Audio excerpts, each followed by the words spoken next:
Hello fam, welcome back to another vlog. So sa vlog na ito, samahan nyo ako fam as we're gonna run some errands today. So Monday ngayon, alas 2 na ng tanghali, and ngayon pa lang tayo aalis dahil kailangan kong pumunta ng bank. Meron akong kailangan pick upin na very important na document. Tapos after nyan, mag-grocery na rin tayo kasi yung bank malapit na sa SNR branch na pinupuntahan namin, dito malapit sa bahay, no? So yeah, that's what we're gonna do today. Chill lang ang vlog natin ngayon. Kababalik lang natin fam from our China trip, no? And after China trip, diretso agad dito sa bahay, celebration ng birthday ni Mamang. In-invite namin ng family, mga cousins, and nag-celebrate kami kahapon, which was super fun, and we got to bond ulit with the cousins, no? So this week, marami akong mga asikasuhin mga errands. Yun yung mga errands na hindi natin naasikaso the past few weeks because nag-travel nga tayo, sunod-sunod yung mga alis natin, and ngayong week may time na tayo para ayusin yung mga errands na kailangan kong gawin dito sa Manila, no? So today we're gonna take off one of our important errands. Yung document na yun, parang 2 weeks ago pa siya available, pero ngayon ko pa lang talaga siya mapipick up doon sa bank. Tapos syempre since alis na rin tayo, mag-grocery na rin para isahang alis na lang, diba? May mga listahan akong pinabibili si Mamang. Usually sa SNR namin binibili yung mga oil, sabong panlaba.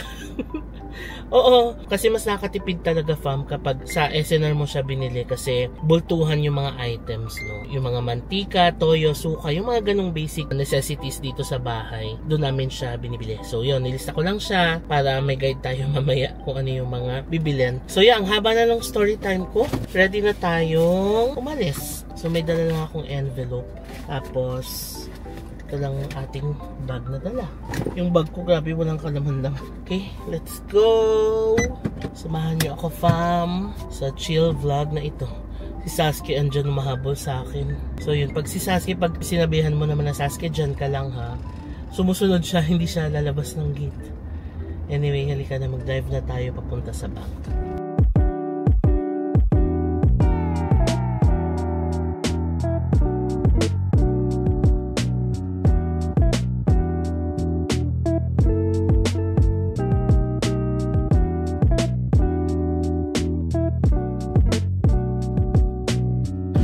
Bilis lang, 15 minutes na ako nag-drive, nandito na ako sa bank. Balikan ko kayo fam, pasok muna ako sa bank kasi hindi mo na ako makapag-vlog dun, no? Mag-retouch tayo ng natin.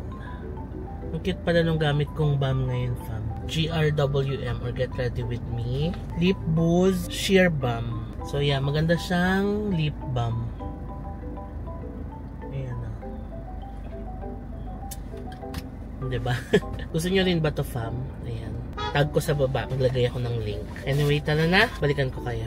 Okay fam, tapos na tayo sa bank. Sobrang bilis lang, like 10 minutes lang ako doon sa loob. And eto na, nakuha ko na yung documents. So yeah, ngayon ready na tayong mag-grocery fam. At bilhin na natin ang mga listahan ni Mamang. Meron sanang Mercury dito, gusto ko sanang bumili. Kaso, ang hirap ng parking. So, doon na lang tayo sa SNR. Kasi may mga small items na wala sa SNR, no? Dito mo lang siya mabibili sa mga Mercury, Watson, 7-Eleven.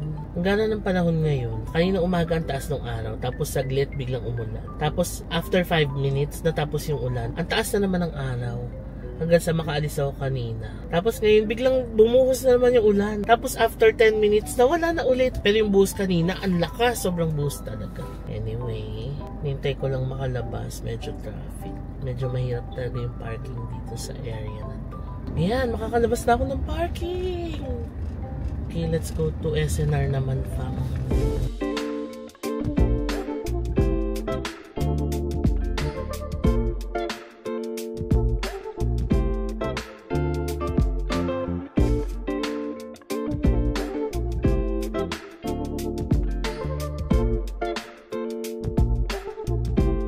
Alright, nandito na tayo sa SNR. Malapit lang kasi yung SNR dyan sa bank. Anyway, gusto ko lang palang i-share fam yung ginagamit kong perfume kapag ganitong mga mag-grocery na nasa loob lang ng mall. Fresh lang. Ang pinaka-favorite ko na ginagamit pag ganyan is this one. Ito, napakita ko na to sa mga previous vlogs pa natin and nabibili ko to fam sa Olive Young sa Korea. This is Ariana Grande Cloud. Ayan. Sobrang bango nito, fam. Lalo na kapag ganitong mga mag-grocery or sa mall, masarap siyang gamitin kasi bango-bango talaga niya. Tapos, I've been getting a lot of compliments kapag gamit ko to, lalo na sa mall. Kasi nga, ang bango talaga niya. Ang lakas, maka-fresh lang. Anyway, kung gusto nyo rin ito, tatag ko yung product sa baba. Halika na, tayo na mag-grocery sa SNR.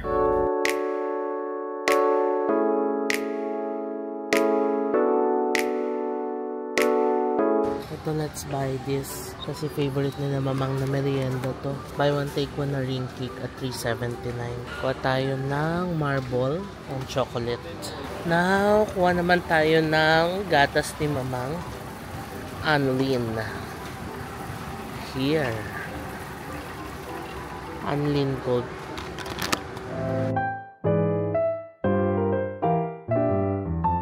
Okay, dito na tayo. Andito talaga yung mga utos ni mamang eh. Mga more on panglabada. Zonrox Color Safe 264. And then Zonrox Bleach 144.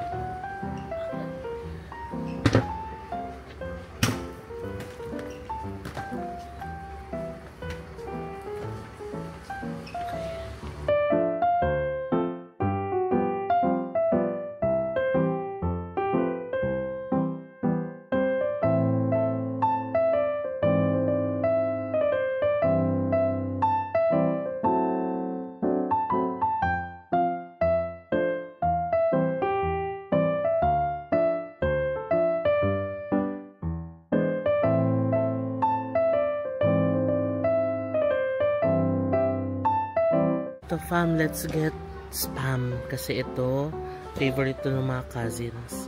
Para pag pumunta sila. Ayan, dito tayo sa less sodium.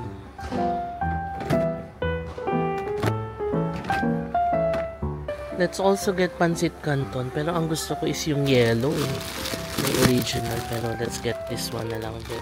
And of course, ang ever favorite na corned beef, Delimondo. Ang gusto ko dito is yung garlic and chili. Pero sila mamang, dito sila sa ranch style kasi hindi maanghang.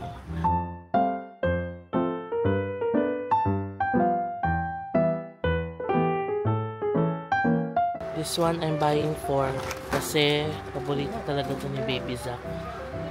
Kirit. Pineapple juice. 192. Kuha din tayo nito. Mango juice. 326.43.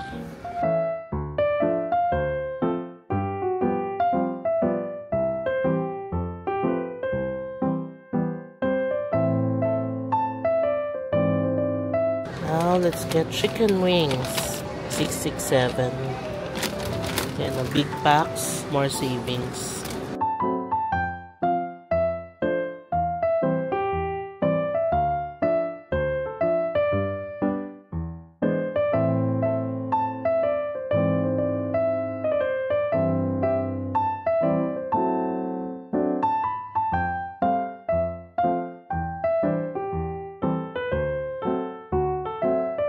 Alam nyo ba, fam, na I love sayote. Lalo na pag sa tinola. Favorite ko po. Tayo ng marami pang tinola. Okay, we're done. Counter na tayo.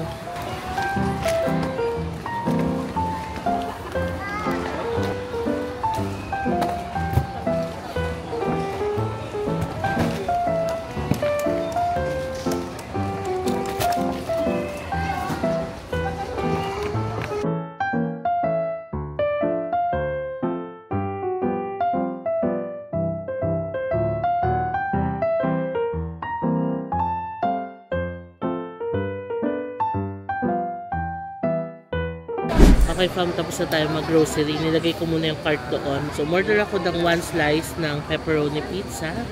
And then, chicken wings. This is our snack. Anyway, kain tayo, fam. Grabe, ang laki nung isang slice ng pizza nila. Meron kaya sila nung gloves. Kasi yung chicken wings, masarap to ginagloves eh. Or, kakamayin natin. May wipes ako dito. Sarap. Okay, fam, tapos na tayo. Busog ako dun sa pizza and chicken. Merienda plus dinner na din pala yun. Anyway, halika na. Ito na yung ating pinamili. Ayan. Nakumpleto ko naman ang mga pinamili ni Mamang. Bukod sa mga kinuha ko for personal use. Okay, let's go to the parking lot na. And we're done sa ating grocery run. Time check, 5:10 na ng hapon. Inabot na tayo ng alas 5, no? Medyo natagalan ako sa loob kasi ako lang mag-isa. Usually kasi kapag pumupunta ako dito, kasama si na Mamang, di ba? So mas mabilis pagkasama sila kasi kumukuha na rin sila. Pero ngayon, I did the grocery myself. I'm so proud of myself. Wow! Pero majority naman ng binili ko, nilista ni Mamang kasi yun yung mga kailangan sa bahay, no? So ngayon, magdadrive na tayo pa uwi. Nag-take out ako ng drinks ko kasi sayang, di ba? Sa SNR kapag bumili ka nito, 65 pesos siya. Pero only drinks na siya. So ano to? Iced tea? Let's go! Diba? Pag may ganitong na-accomplish ako na errands, natutuwa ako kasi iba yung may na-accomplish ka na bagay, no? Sa isang araw. Kahit alam mong simpleng mga bagay lang, little errands lang, pero makukuha mo pa rin yung sense of accomplishment. So, nakakatuwa din. Sakto pag uwi sa bahay, ayusin yung mga groceries din, pahinga. Kasi kayo ng umaga, inayos ko yung mga files nung vlogs para ma-send kay editor, para ma-edit ng ating China vlogs, no? Meron pala kami na-receive na comment from one of the comments sa mga vlogs natin. Ang sabi, wala daw ba akong friends kasi ako lang yung nakikita sa vlog, no? Ang laging nakikita lang daw sa vlog is yung family and mga cousins, ganon. Well, admittedly, I don't have a lot of friends. As in, piling-pili lang talaga yung mga kaibigan ko, fam. Na mabibilang natin siguro sa mga 20 daliri. Hindi naman 10, pero mga 20 daliri. Growing up, I realized na you really don't have to have a lot of friends. You can have fewer friends pero quality friends. So that's what I have. And yung mga yun naman, hindi ko na napakita sa vlog kasi syempre mga private person sila. And yung mga yun, hindi ko na talaga sinishare pa sa vlog, lalo na kapag nakakasama ko sila. Kasi number 1, marami sa kanila nahihiya din. And number 2, they prefer din na hindi makasama sa vlog. You know, yung private lives nila. Diba kasi dati, nung mga high school or college, parang masaya na you have a lot of friends, you're the life of the party. Pero habang tumatanda, mas ma-realize mo na mas kailangan mo pala yung konting friends, pero yung quality friends. Yung friends na sasamahan ka sa tough times mo, and sasamahan ka rin mag-grow. And yung mga friends na susuportahan ka talaga all the way.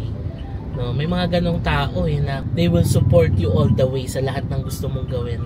Nakasuporta talaga sa iyo. Kaya, 'di ba, kapag may mga ganun kayong friends, relatives, families, pahalagahan nyo talaga, fam, kasi malaking bagay yung support system sa atin, 'di ba? Ang sabi nga is no man is an island. We need people in our lives. So yeah, yun lang. Just a reminder na you really don't have to have a lot of friends. Pero syempre kanya-kanya naman tayo, 'di ba? Yung mga kakilala tayo na comfortable na marami silang friends, maraming mga nakakausap, lalo na yung mga extrovert nating mga friends. Pero ako, I'm on the introverted side kasi. So, nag-open up lang ako mostly sa mga comfortable ako. So, cut the long story short, it's not about how many people you know, but it's about how many people truly know you and care about you. Okay, fam, hindi pa pala tapos ang ating grocery run kasi may Korean Mart dito malapit sa amin. Ayan, may mga ano sila. Ayan, sila Jungkook, si Jimin. So, naisip ko kasi bumili ng pang shabu-shabu na ingredients. Yung soup base, tapos yung mga ihalo na pang hotpot, diba? Usually, meron yun sa mga Korean Mart. So, tignan natin dito. Masarap pag shabu-shabu, lalo na ngayong panahon na maulan. So, magsastock tayo ng pang shabu-shabu. Okay, got the goods. Kasi masarap mag-hotpot, lalo na maulan ng panahon. Pakita ko sa inyo yung binili natin. Meron tayong mini sausage, fish cake, tapos we have seaweed or nori sheets. We have udon noodles ang halo natin. Tapos, meron din tayong fish tofu. I guess this is fish tofu. And, ito balls, squid balls pa to. And then, meron tayong soup base. Bumili ako ng shabu-shabu soup base na original. Tapos, shabu-shabu soup base na katsuo or beef. Paghahaluin ko to. Ayan. Yeah, yan lang. We're done. Tala na. Uwi na tayo. Okay, fam. Mag-drive na muna ako pa uwi. See you later.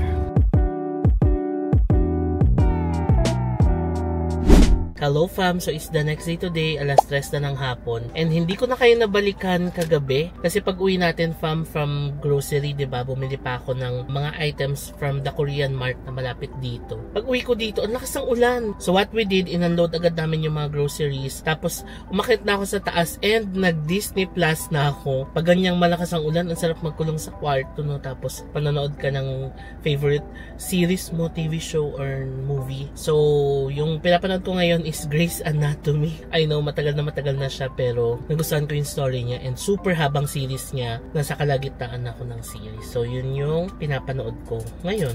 Lalo na kapag may free time, sinisingit ko talaga yun fam na manood. Kasi sa kabisihan natin, di ba? Kailangan natin ng something na magbe-break ng routine natin. Yun naman ang lagi kong sinasabi, di ba fam? Always break your routine and try new things. So yun yung pang-break ko ng routine, yung panonood ng Disney Plus and Netflix. I seldomly do that. Hindi ko siya nagagawa masyado lalo na sa kabisihan natin, di ba? Anyway, may mga nagtatanong nito fam kasi minsan nagva-vlog ako tapos nakasabit siya dito. So ito ang aking ginagamit na car freshener. So this one is from Yugen.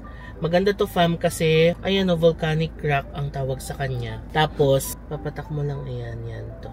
Papatak mo lang siya dito, tapos sasabit mo dito. And yun na yung magsisilbing freshener nung sasakyan and mabango siya fam.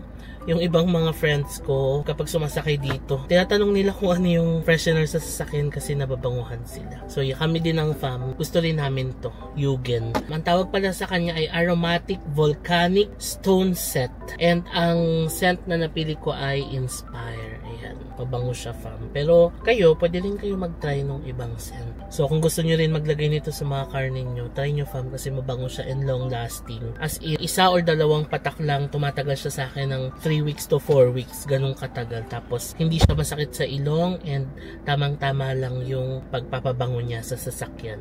So kung gusto nyo rin ito, ilalagay ko yung link sa baba. Yan o, diba ito siya. So ang gagawin ko, magpapatak lang ako ng 2 drops. 2. Yan. Tapos sa kabila, 2. Okay. That's it. Diba? Tapos ilang weeks na siyang tatagal sa'yo. Kaya ito, ang tagal na sa akin ito. Hanggang ngayon, hindi pa rin nauubos. For today, hindi ko pa pala nabanggit ang agenda natin. Is we're gonna go to Pasay. Kasi may bagong branch doon ng Breeze Oriental Spa. If napanood nyo yun sa previous vlog, nabanggit ko yun fam, no? Na yun ang pinaka-favorite kong spa dito sa Manila. Kasi doon talaga ako naka-experience ng pinaka-the best na body massage dito sa Manila. And kung isi-search nyo rin siya sa internet, sa Google, isa siya sa mga lalabas na best places to go talaga or top places to go kung naghahanap kayo ng the best massage. Although I mentioned din last time fam, no, na ang ginagawa namin dito is nagpapa-home service kami dito sa bahay. Pero paminsan-minsan gusto ko rin magpa-massage din sa spa mismo kasi iba rin yung ambience, 'di ba? Mas feel mo, mas mare-relax ka. And ngayon first time ni na Mamang and Papang doon. Dadalhin ko sila doon kasi gusto ko rin mapa-experience sa kanila 'yon, no? So yun ang gagawin natin fam. Gusto ko kasi mapa-experience 'yon kina Mamang and Papang kasi nga the best siya. And itong activity na ito pwede kasing i-book din sa Klook.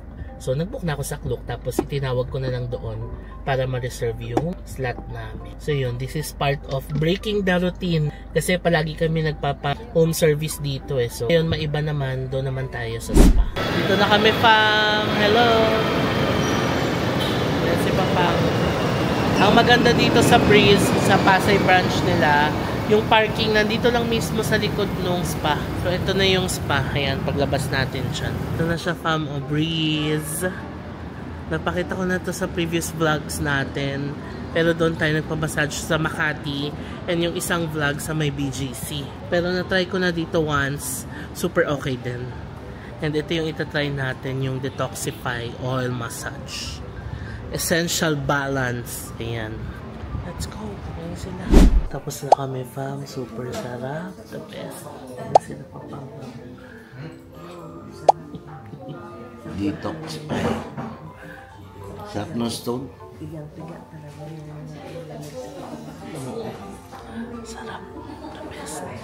Hello fam, so before ko end itong vlog, gusto ko lang i-share sa inyo yung bagong info about our Klook Creator Shop. So dito sa Creator Shop, may mga bago kayong discounts na pwedeng ma-avail. So meron na po tayong discounts for Hong Kong Disneyland, Universal Studios Singapore, and Universal Studios Japan. Also, pwede na rin kayo makakuha ng up to 15% discount dito sa Creator Shop. All you have to do is search nyo lang yung name ko sa Klook app, JM Space Bankisyo, all small letters yan, tapos lalabas na yung JM Bankisyo's Creator Shop. So pag kinlik nyo yan, papupunta kayo sa aking homepage, and dito sa baba, makikita nyo na yung iba't ibang types of discounts na pwede nyong ma-avail. For example, dito sa tours, merong up to 15% discount. Sa eSIM naman, you can get up to 50% off para sa mga new users. Sa theme park, kagaya na sabi ko kanina, ito na yung pwedeng makakuha ng discounts for Universal Studios and Disneyland. Nandito na rin yung mga promo codes pwede nyong ma-access sa Creator Shop. Tapos may others pa na extra 5% and 3% discount. Tapos dito naman sa baba, naglagay ako ng favorite hotels and activities ko for Japan. Nandyan yung recommendations ko for Hong Kong and Singapore. So yan ang ating Creator Shop. Napakadali lang i-access fam sa Klook app. Puntahan nyo lang yan para makakuha pa kayo ng ibang discounts. Sayang din yung mga discounts no pag nag-book kayo ng mga hotels and activities nyo sa Klook. Pang convenient run na rin natin yan. So aside from the promo code sa Creator Shop, gumagana pa rin po ang ating usual promo code na JM Bankisyo Klook. Pwede nyo pa rin gamitin yan para makakuha kayo ng extra discounts. And lastly fam, it's that time of the year na magtitipon-tipon ulit lahat ng Klook creators dito sa Philippines, and magkakaroon po ng awards night, no? So meron ulit botohan na ginawa si Klook. Ilalagay ko yung link sa baba, and iboto nyo lang fam kung sino yung favorite Klook creators ninyo. You can vote for me kung sa palagay nyo ay nakatulong yung mga videos ko sa inyo and minahal nyo yung mga contents na ginawa ko, and pwede nyo ring i-vote yung mga iba pang creators fam, kasi ito naman ay pagsasama-sama naman ng lahat ng Klook creators, no? And sinusuportahan talaga natin ang bawat isa. So yun lang fam, please do vote sa inyong favorite Klook creator. Ilalagay natin yung link sa baba. So yun lang fam, that's it for this vlog. Thank you so much for watching, and I'll see you on my next vlog. Bye!